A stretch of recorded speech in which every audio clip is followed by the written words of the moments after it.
શ્રી ઉકાઈ મહિલા મંડળ ગ્રુપ દ્વારા શ્રીમદ ભાગવત કથાનું આયોજન કરવામાં આવ્યું છે। શ્રીમદ ભાગવત કથાના વ્યાસપીઠને પરમ પૂજ્ય શ્રી ગોપાલ કૃષ્ણ વ્યાસજી સુશોભિત કરશે।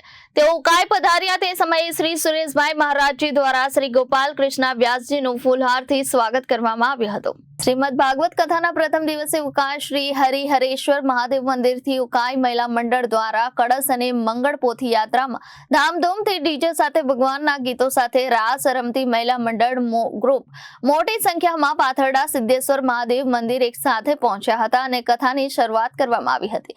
આ પવિત્ર પિતૃમાસમાં ધાર્મિક શ્રીમદ ભાગવત કથાનું આયોજન કરવામાં આવ્યું છે। આ પવિત્ર કાર્યક્રમમાં કળશ યાત્રા અને મંગળ પોથી યાત્રાનો ઉન્મુખ સમાવેશ છે।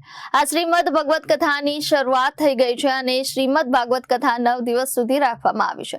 આ પવિત્ર કથા દ્વારા પિતૃ પ્રસાદના મહાત્મ્ય સાથે સમાજમાં એકતા, શાંતિ અને ધાર્મિક ભાવના પ્રગટ થાય અને ખાસ કરીને યુવા પેઢીને પિતૃઓનું સ્મરણ રાખીને સંસ્કારભર્યું જીવન જીવવા માટે પ્રેરણા મળે।